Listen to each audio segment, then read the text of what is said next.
আজকে দেখব যে কোনো ধরনের শেপের ভিতরে এই ধরনের ডিজাইন কিভাবে তৈরি করা হয়। তো চলুন শুরু করা যাক। প্রথমে ক্লিক করব রেক্টেঙ্গেল টুলে।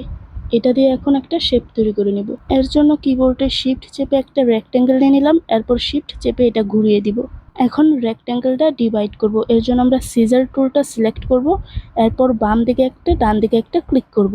এখন সিলেকশন টুলটা সিলেক্ট করব, তারপর রেক্টেঙ্গেলের নিচের অংশ সিলেক্ট করব। সিলেক্ট করে কিবোর্ডের ডাউন এরো বাটনে ক্লিক করে ধরলে এটা নিচে নেমে আসবে। এরপর দুইটা একসাথে সিলেক্ট করব।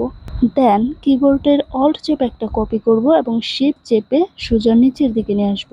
এরপর সবগুলো আবার সিলেক্ট করে অল্ট চেপে শিফট চেপে উপরের দিকে নিয়ে যাব। আবার ঠিক এইভাবে করেই একটা শেপ তৈরি করে নিব। আপনারা আপনাদের পছন্দ অনুযায়ী যে কোনো ধরনের শেপ তৈরি করে নেবেন। শুধু দেখানোর জন্য আমি শেপটা তৈরি করলাম। এখন কন্ট্রোল সি চেপে একটা কপি করব এবং অল্ট চেপে এদিকে একটা কপি করে রেখে দিব। এরপর সম্পূর্ণ শেপটা সিলেক্ট করে মাউসের রাইট বাটন ক্লিক করে মেক কম্পাউন্ড পাতে ক্লিক করব। এরপর যে পিকচারটা সেট করব সেটা নিয়ে আসবো। ছবিটাকে বড় করে নিব কন্ট্রোল শিফট চেপে, তারপর শেপটার সাইজে সমান করব।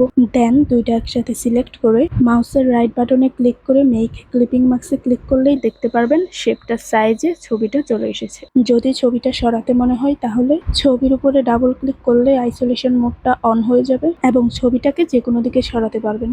তারপর সব ঠিক হয়ে গেলে মাউসের রাইট বাটন ক্লিক করে এক্সিট আইসোলেশন মোডে ক্লিক করবেন। এখন ছবিটাকে আরেকটু সুন্দর করার জন্য আমরা কন্ট্রোল সি দিয়ে যেটা কপি করে রাখছিলাম সেটা কন্ট্রোল এফ দিয়ে ফ্রন্টে নিয়ে আসবো। এখন স্ট্রোকটা অন করে দিয়ে এখান থেকে স্ট্রোকটা বাড়িয়ে দিব। ফাইনালি আমাদের ডিজাইনটা রেডি। এখন আমরা কিছু ইম্পর্টেন্ট জিনিস দেখে নিব। তো চলুন দেখা যাক। খেয়াল রাখতে হবে এই শেপটা যেন ছবিটার উপরে থাকে। এখন যদি এই দুইটা সিলেক্ট করে মেক ক্লিপিং মার্কসে ক্লিক করি তাহলে কিন্তু এটা হবে না। তার আগে শুধু এই সম্পূর্ণ শেপটাকে ধরে কম্পাউন্ড পাত করে নিতে হবে। তো এর জন্য কন্ট্রোল এইটে ক্লিক করলেও হবে, তাছাড়া মাউসের রাইট বাটন ক্লিক করে মেক কম্পাউন্ড পাতে ক্লিক করলেই হয়ে যাবে। এরপর সম্পূর্ণ একসাথে ক্লিক করে মেক ক্লিপিং মার্কসে ক্লিক করলেই এটা হয়ে যাবে। তো এই ছিল ভিডিওটা ভালো লাগলে লাইক শেয়ার করে দিতে পারেন।